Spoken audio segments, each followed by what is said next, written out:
Anu ke Pak Lukman ya, Pak. Ayo Pak. Oh saya Pak Lukman. Ojo aku pokoknya sumpah. Kalau Anak-anak ya, ada anak-anak. bawa acara. Mas Daur itu. Selamat malam, selamat petang. Kembali lagi ke forum Sawo yang pada malam ini kita akan membicarakan tentang psikologi. Nah, mumpung di sini lagi ada pakar psikologi atau akan menjadi pakar psikologi, semoga saja seperti itu, kepada Mas Kandaru untuk memberikan satu pencerahan dulu atau melempar isu. Isu apa ya? Monggo. Tolong diberi stimulus Mas Mail. Apa yang mau diangkat? Aku juga bingung. Ini biasanya yang suka memberi stimulus Pak Lukman. Monggo Pak Lukman. Ya paling ini ya sekitar dunia psikologi yang berangkat dari penelitian lapangan ya, observasi terhadap manusia, terhadap keadaan jiwa, terus menjadi satu studi satu objek penelitian yang kadang-kadang kita jadi bingung sebenarnya psikologi ini ilmu medis atau ilmu ya medis ya eksak atau mistik atau ilmu sosial humaniora itu kadang-kadang masih bingung karena kan belakangan psikologi ini kan jadi primadona ilmu sosial humaniora karena begitu populer, begitu seksi, begitu ya, sehingga kadang-kadang kita sebenarnya masih agak kebingungan. Ini psikologi itu kan yang dikaji kan sebenarnya sekarang juga sudah mulai agak kuantitatif ya Mas ya. Psikologi ya sudah mulai menggunakan statistik, sudah mulai observasi. Tapi juga karena ini adalah berkaitan dengan manusia, tentunya ini berarti kajian sosial humaniora. Nah, saya ingin memperoleh sedikit sebenarnya penegasan. Sebenarnya ilmu psikologi ini sebenarnya harusnya berada di pihak mana? Coba Mas. Kalau ditanya apakah psikologi ada di kedokteran atau healthy ya, atau sosial humaniora, pertama latar belakang psikologi berdirinya juga dari tak lepas dari filsafat dan ilmu kedokteran, terutama untuk psikologi klinis atau psikoanalisa yang dikembangkan oleh Freud. Freud sendiri adalah psikiater, terbelakangnya juga dokter. Banyak beberapa tokoh psikologi itu latar belakangnya juga dokter. Kalau sekarang mau ditempatkan di mana tergantung kasus sih, sama kayak di MC juga bingung.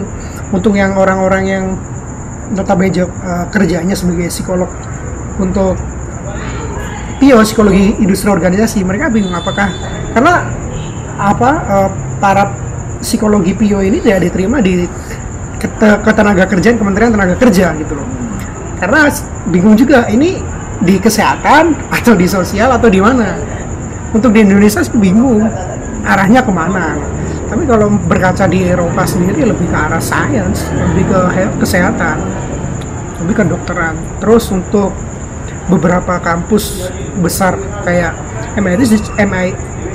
MIT sejak 90-an tuh psikologi udah dihapuskan jadi neurologi, neuroscience.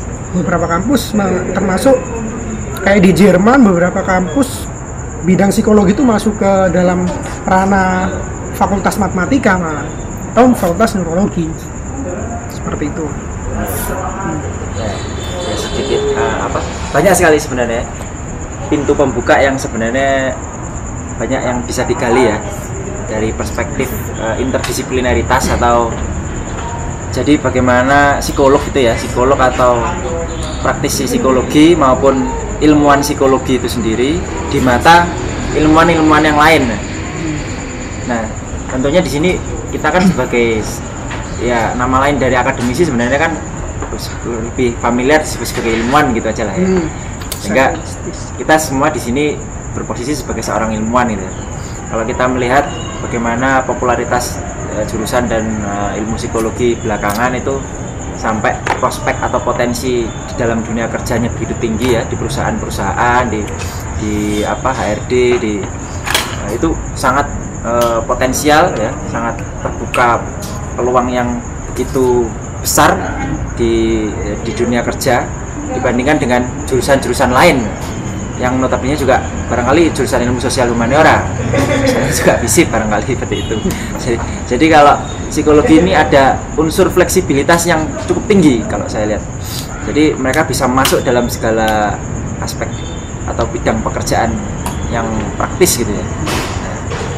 Kalau di mata ilmuwan sendiri sebenarnya gimana? Kalau kita berangkat dari tadi pemaparan asal muasalnya, tentunya kan ada dari hegemoni dua tokoh ya, Freud dan Jung ya, yang mana dia memang murni ilmuwan ya, saintis, terus korelasinya dengan Dr. Breuer, dengan neurolog ya, kemudian bertemu dengan Carl Gustav Jung ya. Jung itu kan malah basicnya dia seorang sosiolog dan arkeolog malah dia seorang postmodern tulen ya, jadi seorang yang menggemari hal-hal yang sebenarnya sangat kultural ya, sangat bahkan mistis, sangat klinik ya, sangat klinik, tapi dikaitkan dengan bahkan ini yang kemudian menjadi cikal bakal atau menjadi bekalnya untuk mengembangkan psikologi modern, sehingga dia disebut sebagai bapak psikologi modern, padahal dia sangat acceptable terhadap pengetahuan common sense, pengetahuan yang barangkali belum mapan dalam bidang sains. Nah, itu yang kemudian barangkali ya menjadi satu pertimbangan tersendiri kenapa psikologi itu sangat populer belakangan ini, karena dia memiliki aspek fleksibilitas yang tinggi. Nah, kalau menurut Pak Didin gimana Pak? Kalau barangkali Pak Didin sering ya punya mahasiswa bimbingan atau mahasiswa yang barangkali punya latar belakang psikologi atau barangkali kawan dekat ya dari jurusan psikologi, gimana Pak melihat para psikolog ini sebenarnya kontribusinya bagi bangsa dan negara? Kalau kita lihat kebutuhan dunia modern yang begitu kompleks ya, tentunya juga harus melibatkan berbagai macam disiplin keilmuan, salah satunya adalah psikologi. Gimana Pak Didi? Terima kasihku ucapkan. Salah satu korban kena yang orang yang kena penyakit psikologi kena. Saya itu orang yang suka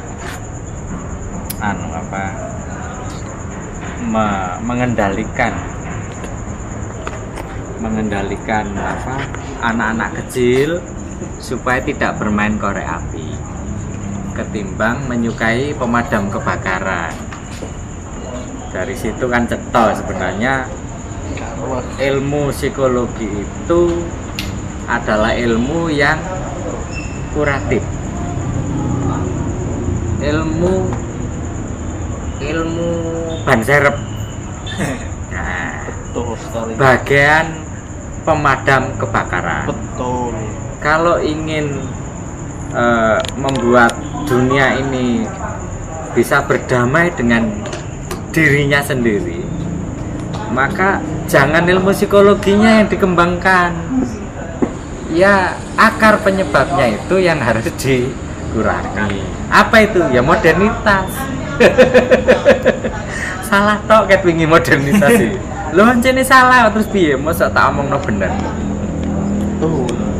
Jadi kembali lagi Pak, yang membuat kita penyakitan, yang membuat kita mengidap gejala, simptom yang warna-warni sehingga berujung pada dehumanisasi ini, ya pranata-pranata yang diciptakan oleh sains, teknologi yang diciptakan sains, sistem yang diciptakan sains, dan berikut hasil-hasil yang lain. Ya mau ngomong gimana Pak? Pokoknya intinya wis wae dibubarkan lah sains itu. Wis ngono ae cetok. Aku saya. Oke, kalau menanggapi tentang perkembangan ilmu psikologi yang kemudian hari ini memang prospeknya sangat tinggi di dunia kerja dan seterusnya itu tadi, memang saya rasa tadi nyambung yang disampaikan oleh Pak Didin, bahwasanya malah ada satu kecurigaan, ilmu psikologi ini diciptakan memang untuk sengaja, jadi dia dimunculkan ini untuk menghadapi by setting bahwasanya sains ini dikembangkan, setelah sains dikembangkan, manusia lama kelamaan akan mengidap penyakit-penyakit. Nah, ketika mengidap penyakit, ini butuh para psikolog. Jadi saya rasa ilmu psikologi inilah yang sebetulnya merancang modernisasi. Jadi saya rasa para ilmuwan psikolog ini yang kemudian harus diobati duluan sebetulnya. Jadi saya rasa sudah sepatutnya lah kalau modernitas dan seterusnya itu dibubarkan, maka saya juga sepakat kalau psikologi juga dibubarkan. Jadi seperti itu. Tapi kemudian gini, yang harusnya dikembangkan hari ini itu bukan psikologinya. Kalau memang masyarakat kita sudah penyakitan semua, masyarakat dunia modern ini sudah penyakitan, saya rasa ilmu kebijaksanaan ini yang harusnya dikembangkan. Nah, ini yang kemudian malah ilmu kebijaksanaan ini yang hari ini di bumi hanguskan kan gitu, dirubah ilmu-ilmu sains yang modern ini. Nah, saya rasa kita perlu kembali kepada ilmu-ilmu kebijaksanaan ini yang kemudian harus diajarkan di seluruh umat manusia modern ini. Saya rasa sih itu. Kalau pembubaran tadi saya sepakat banget, karena pembubaran Pranata modern ini saya rasa juga harus diikuti dengan pembubaran psikologi. Begitu kan menurut saya. Kalau saya jadi kembali ke ini ya, tema-tema yang sudah beberapa kali atau sering sekali muncul di video-video kita. Jadi ya, bahkan kita juga pernah ya mengundang pakar psikologi di diskusi kita ya.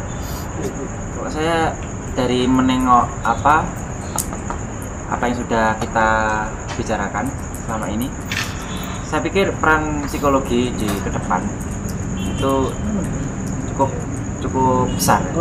Artinya saya tidak begitu sepakat dengan asumsi bahwa ilmu psikologi yang saat ini sudah jauh lebih mirip sebagai sains ilmu itu kemudian dia tidak memiliki fleksibilitas.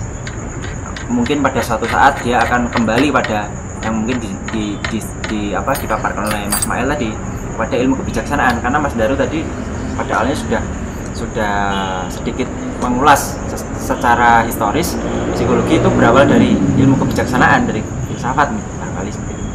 Nah, kalau kita meneliti secara runtut budaya Indonesia kita ya, Nusantara, kita sudah punya konsep psikologi yang asli ya, asli dari bangsa kita, dari kultur kenegaraan kita gitu. Nah, sehingga yang kemudian dianggap sebagai sains yang mengadopsi ilmu pengetahuan yang objektif, yang verifikatif dari barat itu tentunya menjadi sangat sulit ya untuk disesuaikan atau diikuti, dikejar oleh kemudian kearifan yang sudah kita miliki, potensi kearifan yang kita miliki. Nah, tapi saya tidak menutup kemungkinan ya bahwasanya nanti pada akhirnya ilmu psikologi itu akan kembali pada siklusnya, karena memang awalnya dari kearifan-kearifan tersebut, sehingga nanti pada akhirnya pun akan memperoleh puncak kejayaannya di wilayah itu juga gitu. Kenapa saya bilang begitu? Karena dulu kalau nggak salah satu penemu metode psikologi ya, yang kadang-kadang justru ini didurhakai oleh ilmu psikologi modern ya. Dalam hal ini saya menyebut metode magnetisme ya, si Franz Anton Mesmer. Itu kan salah satu penemu ilmu hipnotis, yang kadang-kadang ini dalam ilmu psikologi dianggap sebagai para psikolog atau ilmu-ilmu psikologi pinggiran, itu ilmu psikologi yang kurang diakui ya secara saintifik gitu.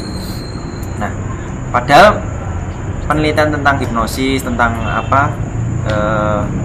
animal magnetism, tentang daya tarik, tentang hasrat, simptom dan lain sebagainya, itu adalah penelitian yang sangat interdisipliner dari kearifan-kearifan lokal yang dimulai dari barat tentunya ya. Saya tidak ingin mendikotomikan barat dan timur, tapi mereka juga ternyata memiliki satu unsur pertimbangan tersendiri. Artinya barat punya kebudayaan sendiri yang juga mistis juga bermain di dalamnya. Jangan dikira Franz Anton Mesmer itu corak psikologinya atau hipnotisnya sangat mengadopsi unsur-unsur astronomi, unsur-unsur ya, unsur-unsur ilmu-ilmu perbintangan seperti itu barangkali yang tidak ditemukan di ilmu modern. Saya melihat mungkin nanti akan ketemu pada siklusnya. Ilmu psikologi akan memeluk kembali. Kalau di UGM dulu pernah ada kajian Ki Ageng Surya Mentaram ya. Di Jawa kemarin juga kita sudah bahas konsep manusia tanpa ciri. Itu adalah konsep manusia di mana manusia itu sudah bisa mengatasi semua anasir-anasirnya ya. Terus dia bisa mengatasi semua problematisasi problem biologisnya, problem hasrat-hasratnya, sehingga kondisi kesehatan yang diinginkan bisa tercapai. Nah, ini adalah konsep-konsep yang sebenarnya murni asli punya kita gitu, asli punya kita. Tapi kadang-kadang ini belum saatnya untuk kemudian dikawinkan dengan metode psikologi modern. Mungkin itu aja. Coba kalau Mas Daru sendiri, kalau di menanggapi beberapa pernyataan dari teman-teman tadi, ada Pak Didin, ada Mas Mail, itu gimana? Terima kasih atas tanggapannya. Sebenarnya saya mau meluruskan sih, untuk hipnotis itu sendiri bukan media yang digunakan oleh psikologi. Memang enggak, karena memang juga nggak diajarkan, karena hipnotis itu hanya sebagai tool terakhir yang diperkenalkan oleh Freud. Freud menggunakan hipnotis itu. Ketika si klien itu tidak mau mengungkapkan sesuatu, mengungkapkan problemnya, susah untuk bercerita, sehingga dia ditidurkan, dia mau bercerita tentang mengenai masalahnya. Terus kalau teori Medan itu yang terbaru malah punya Kurt Lewin, itu digunakan sampai sekarang. Terus untuk yang berkaitan dengan mistis atau kebudayaan lokal baik di Eropa maupun di Jawa atau di Indonesia, Jung itu mengembangkan namanya psikologi transpersonal. Itu mulai dari santet segala macam itu bisa sudah dijelaskan secara psikologi. Apa? Salah satunya metode Silva yang pernah dipraktekkan oleh Mas, lupa aku, sama Bu Tati, sehingga dia sampai ke kuburan. Itu salah satu praktek metode Silva. Pak Didin lebih tahu mengenai kedragian itu. Aku repot. Lalu aku mau nanya sih ke Pak Didin, kenapa modernitas sebagai faktor utama terjadinya simptom atau gangguan secara psikologis? Itu apa? Ada nggak datanya untuk mengatakan modernitas itu akar permasalahan dari kejadian simptom-simptom tersebut gitu? Patologi sosialnya apa? Bagaimana? Dari itu dapat dari mana, Pak? Ini bukan bermaksud untuk mengkonfrontir ya sudut pandang, tapi saya ingin enggak, aku cuma berusaha mempertemukan berbagai macam wacana. Jadi dalam hal ini saya ingin mempertajam bagaimana teman-teman di sini bisa mempertahankan tesisnya, bisa mempertahankan pendapatnya, argumentasinya, posisinya, sehingga kita bisa sedikit memperoleh titik temu ya. Sehingga berbagai macam paradigma, kacamata, wacana juga bisa diajukan dalam diskusi. Kalau Pak Didin sendiri gimana, Pak? Pertanyaan Mas Daru gimana? Iya, itu itu sebenarnya udah kita jawab di video, salah satu video yang judulnya adalah peradaban modus. Wacana kita di video yang berjudul peradaban modus saat itu kita ngambil dari tulisannya Eric Fromm tentang to have modus and to be modus. Nah, simptom berbagai macam penyebab patologi orang-orang modern itu ternyata adalah berangkat dari modus yang dipilih oleh orang modern, yakni lebih kepada modus memiliki. Nah, gaya hidup orang modern dengan modus memiliki inilah yang menjadikan berbagai macam ketidakpuasan, tidak bersyukur, serba kurang, lalu ilusi-ilusi yang itu sebenarnya adalah imitasi karena bentukan.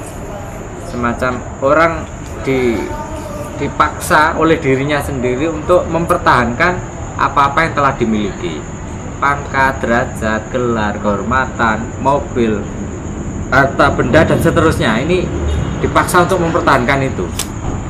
Semakin bisa mempertahankan, maka semakin kebanggaannya itu semakin terpupuk. Begitu yang dipertahankan tadi tidak berhasil dipertahankan atau tidak berhasil ditingkatkan, malah tanggal satu persatu, maka kehormatannya juga ikut tanggal satu persatu. Dan muaranya apa? Menghantam ke dalam, menjadi sakit. Nah, modus-modus kepemilikan semacam inilah yang menjangkiti orang-orang modern. Nah, kenapa itu bisa terjadi? Karena pragmatisme, materialisme. Dan itu core-nya modernitas kan pragmatisme dan materialisme. Tidak bisa dipungkiri. Dan dua hal itu lahir dari sebuah rahim yang namanya adalah sains. Sains lah yang melahirkan semua itu. Jadi orang dulu ngomong sains itu punya anak, yang satu namanya adalah teknologi, satunya lagi adalah cara hidup, pranata hidup itu. Saya pikiran saya, dua anak ini sama-sama tidak menguntungkan, sama-sama merugikan. Penyakit tok. Sumber dari dalam penyakit itu ya sains itu. Wes ngono wae. bagus. Ya, mungkin Mas bagus ya. Barangkali punya pandangan. Oke, Mas bagus ini.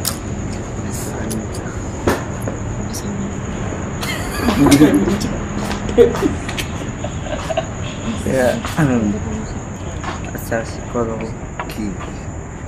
Belum Pak, belum ada pandangan. Belum ada pandangan. Kalau jujur Om. Iya, tak ngerti. Ya. Sebenarnya nggak perlu dipikir sebenarnya. Tinggal diungkap aja. Apa pengen Ya. nanggapi Mael lagi ganti setengah. Iya. Kalau berkaitan nanggapi mau pernyataannya Mael ya, ngomong psikologi salah satu penyebabnya apa kejahatan atau apa tadi. Saya sepakat memang, termasuk peredaran narkoba sekarang, jenis-jenis narkoba yang memiliki efek yang berbeda-beda hampir setiap tahun, terus hampir setiap tahun juga keluar jenis yang berbeda. Tidak memungkiri salah satu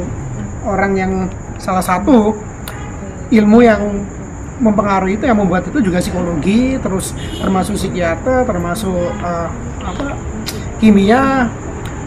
Itu mereka membuat zat-zat adiktif yang racikannya bagaimana sehingga menciptakan kondisi sosial yang berbeda-beda. Contohnya yang kemarin baru 2 bulan atau 1 bulan yang lalu masalah ini tembakau gorila. Itu kan tembakau biasa yang direndam dengan zat adiktif. Itu pun juga dibuat oleh, tidak memungkiri dibuat juga oleh psikolog, para orang-orang psikolog. Terus berkaitan dengan orang yang Pak Didin sebutkan tadi yang kehilangan jabatan, kalau manusia atau orang-orang yang masih bertahan di sana itu, kalau dalam teori Maslow kan dia masih memenuhi kebutuhan fisik mereka, pengakuan atas diri, masih membutuhkan namanya eksistensi diri.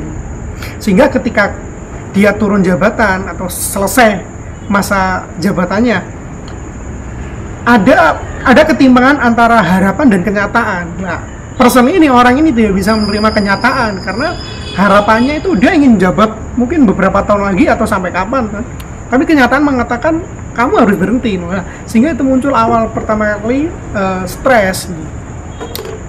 Oke, mungkin bisa ke Menarik ya, penjelasan Mas Andar itu sebenarnya sangat terkait dengan keseharian kita.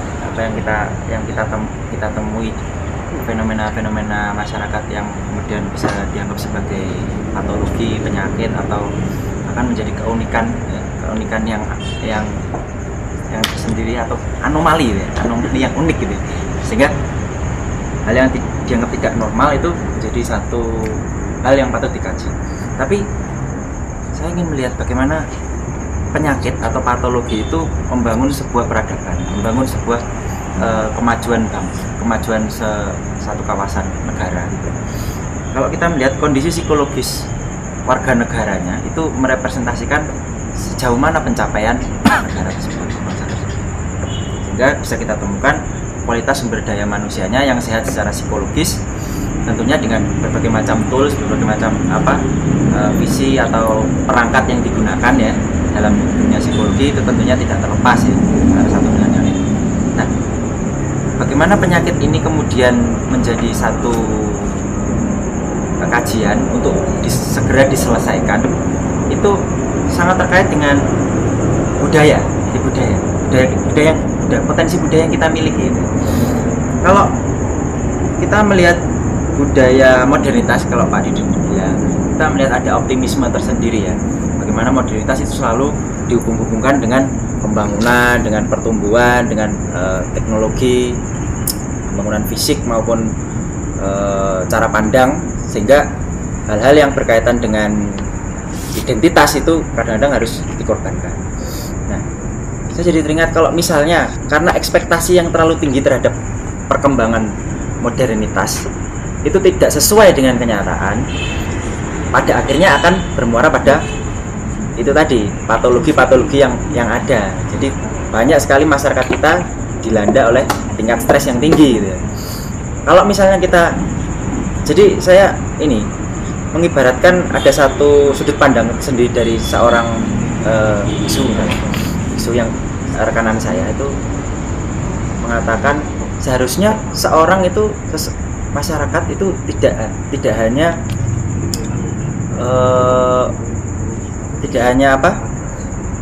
hanya berpandangan bahwasanya refreshing gitu ya, refreshing terus bertamasya itu di tempat-tempat yang enak-enak aja, di taman, di mall, di tempat-tempat yang bisa cuci mata, yang menyegarkan, yang menyenangkan, menimbun sedemikian banyak kebahagiaan, kesenangan, itu seharusnya harus mulai direnungkan kembali.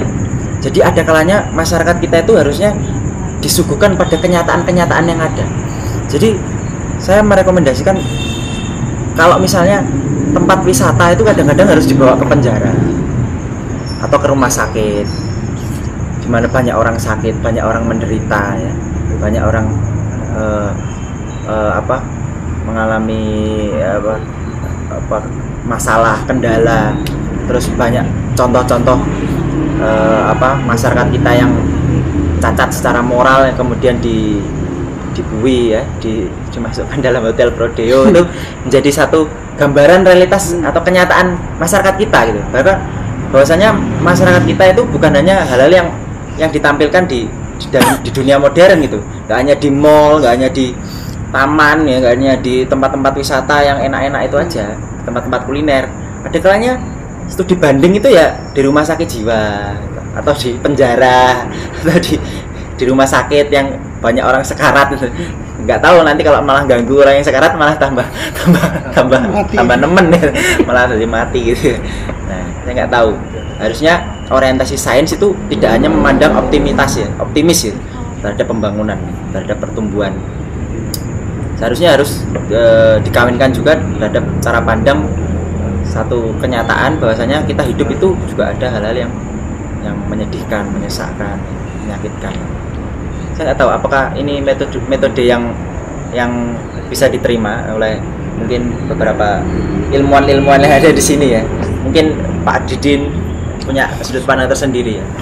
Bagus biasanya yang sudut pandang familiar dengan kehidupan keramaian kampus. Oke. Monggo Mas Bagus. Mas Didin. Ya, barangkali bisa. Tapi saya sebenarnya bukan dikawinkan, Pak.